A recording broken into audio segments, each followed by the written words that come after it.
معاشر المسلمين رحمكم الله، ورد عن النبي صلى الله عليه وسلم أن يوم الجمعة سيد الأيام وعيد المسلمين. وعن السلف الصالح أن الخطبة فيها مكان الركعتين، فإذا صعد الخطيب المنبر وشرع في الخطبة فلا يتكلمن أحدكم، فقد ورد أن رسول الله صلى الله عليه وسلم قال: إذا قلت لصاحبك يوم الجمعة أنصت والإمام يخطب فقد لغوت. وفي حديث آخر: ومن لغى فلا جمعة له. أنصتوا واستمعوا وأطيعوا رحمكم الله. أنصتوا واستمعوا وأطيعوا رحمكم الله. أنصتوا واستمعوا وأطيعوا رحمكم الله. الحمد لله الذي بقي في دينه من اصطفاه من العلماء، يهتدي بهم كل ضال في هلك الظلام والجهلاء، واختار منهم الشهداء والحكماء والكرماء، وفضل منهم العارفين بالله بالصفات والأسماء، وأذقهم لذة المحبة، أطاعهم حقيقة الأشياء من الأرض والسماء. أشهد أن لا إله إلا الله وحده لا شريك له، وأشهد أن سيدنا ونبينا محمدا عبده ورسوله لا نبي بعده. اللهم صل وسلم على سيدنا محمد وعلى آله وصحبه أجمعين. أما بعد، فيا عباد الله، أوصيكم ونفسي بتقوى الله لعلكم تفلحون. قال الله تعالى في كتابه الكريم: أعوذ بالله من الشيطان الرجيم، بسم الله الرحمن الرحيم. يا أيها الذين آمنوا اتقوا الله حق تقاته ولا تموتن إلا وأنتم مسلمون. معاشر المسlimin rahimakumullah. Pada kesempatan mulia, marilah kita sama-sama terus meningkatkan dan meneguhkan ketakwaan kita kepada Allah Subhanahu wa taala. Takwa inilah yang akan membedakan kemuliaan seseorang di sisi Allah Subhanahu wa taala dibandingkan dengan orang lain, sebagaimana ditegaskan dalam Quran surah Al-Hujurat ayat 13. Inna akramakum 'indallahi atqakum, innallaha alimun khabir. Artinya, sesungguhnya yang paling mulia di antara kamu di sisi Allah ialah orang yang paling bertakwa. Sungguh Allah Maha mengetahui, Maha teliti. Ma'asyiral muslimin, as'adakumullahu fid dunya wal akhirah. Manusia adalah makhluk sosial yang tidak bisa hidup sendiri. Dalam setiap aktivitas kehidupan, manusia selalu membutuhkan orang lain.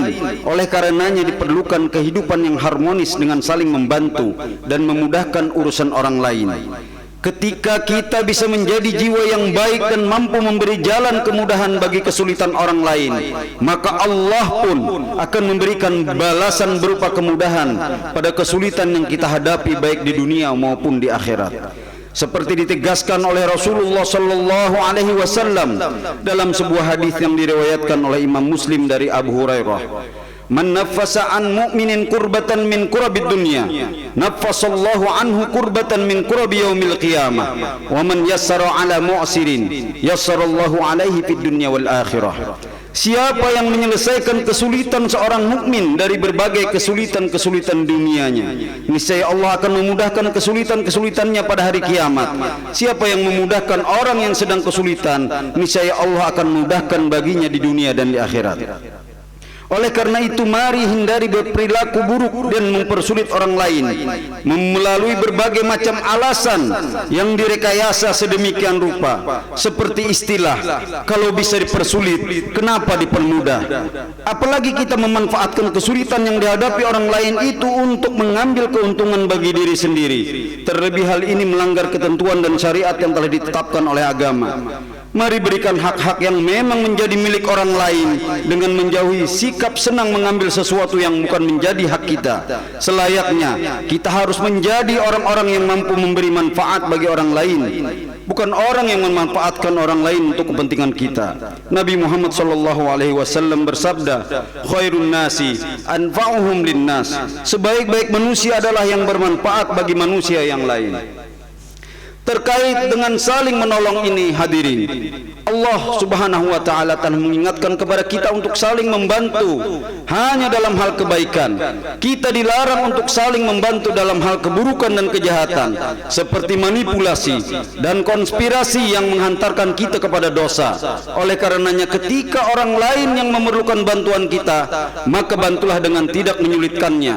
Mari budayakan membantu masalah yang dihadapi orang lain dengan prinsip, kalau bisa dipermudah, kenapa dipersulit? Jangan sebaliknya tadi, kalau bisa dipersulit, kenapa dipermudah? Ma'asyiral muslimin rahimakumullah. Kesulitan dan masalah dalam kehidupan ini merupakan sunnatullah yang bakal dihadapi oleh setiap orang. Masalah yang kita hadapi tidak boleh mematahkan semangat hidup kita. Allah Subhanahu wa taala telah menegaskan bahwa Ia tidak akan memberikan beban kepada manusia kecuali manusia itu bisa menyelesaikannya. La yukallifullahu nafsan illa wus'aha. Dengan menyelesaikan masalah yang dihadapi, kita akan menemukan pelajaran atau hikmah yang bisa kita gunakan untuk menghadapi masalah-masalah yang pasti akan kita temui di masa depan kita. Janganlah lari dari masalah, karena bisa jadi kita akan menghadapi masalah yang lebih besar lagi. Mari kita berikhtiar menyelesaikan masalah dan selanjutnya bertawakal kepada Allah Subhanahu wa taala. Semoga Allah memberikan kekuatan kepada kita untuk tidak terbebani oleh masalah yang kita hadapi, namun kita diberi cara atau jalan untuk menyelesaikan masalah itu. Allah Subhanahu wa taala memberikan penegasan dalam Quran surah Al-Insyirah ayat 5 dan 6. Fa inna ma'al usri yusran, inna ma'al usri yusra. Karena sesungguhnya setelah kesulitan itu ada kemudahan.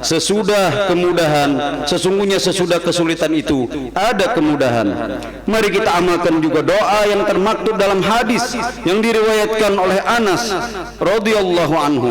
An Anas ibn Malik qala kana Nabi sallallahu alaihi wasallam yaqul Allahumma inni a'udzu bika minal hammi wal huzn wal ajzi wal kasal wal jubni wal bukhli wa ghalabatid daini wa qahri rijal. Ya Allah, aku berlindung kepadamu dari sifat gelisah atau pesimis, sedih, malas, kikir, pengecut, terlilit hutang dan keganasan orang lain. Ma'asyiral muslimin rahimakumullah. Demikianlah khutbah singkat kali ini. Semoga kita diberikan kekuatan untuk menjadi orang baik yang senantiasa suka membantu sesama dan orang lain, dan semoga Allah Subhanahu wa taala memberikan kepada kita untuk dapat menghadapi berbagai masalah yang kita hadapi dalam kehidupan di dunia ini. Mudah-mudahan ini semua bermanfaat. Amin ya rabbal alamin. A'udzu billahi minasyaitonir rajim. Bismillahirrahmanirrahim. Wal 'asri innal insana lafi khusr illa alladhina amanu wa 'amilus solihati wa tawassaw bil haqqi wa tawassaw bis sabr. Barakallahu li wa lakum bil Qur'anil 'azim wa nafa'ani wa iyyakum bima fihi minal ayati wa dzikril hakim wa taqabbala minni wa minkum tilawatahu innahu huwas samiul 'alim. Aqulu qawli hadha wa astaghfirullahal 'azim li wa lakum wa lisairil muslimina wal muslimat wal mu'minina wal mu'minat fastaghfiruhu innahu huwal ghafurur rahim. اللهم صل وسلم وزد وأنعم وتفضل وبارك بجلالك وكمالك على أشرف عبادك سيدنا ومولانا محمد وأن كل صحابة رسول الله أجمعين. الحمد لله حمدا كثيرا كما أمر. أشهد أن لا إله إلا الله وحده لا شريك له وأشهد أن سيدنا محمدا عبده ورسوله. اللهم صل وسلم على سيدنا محمد وعلى آله وأصحابه ومن كان لهم من التابعين صلاة دائمة بدوام السماوات والأرضين. أما بعد فيا أيها الحاضرون اتقوا الله حق تقاته وذروا الفواحش ما ظهر منها وما بطن وحافظوا على الطاعة وحضور الجمعة والجماعة والصوم وجميع المأمورات والواجبات واعلموا أن الله أمركم بأمر بدأ فيه بنفسه وثنى بملائكة مسبحة بقدسه حيث قال الله تعالى إن الله وملائكته يصلون على النبي يا أيها الذين آمنوا صلوا عليه وسلموا تسليما اللهم صل على سيدنا محمد وعلى آل سيدنا محمد كما صليت على سيدنا إبراهيم وعلى آل سيدنا إبراهيم وبارك على سيدنا محمد وعلى آل سيدنا محمد كما باركت على سيدنا إبراهيم وعلى آل سيدنا إبراهيم في العالمين إنك حميد مجيد اللهم اغفر للمسلمين والمسلمات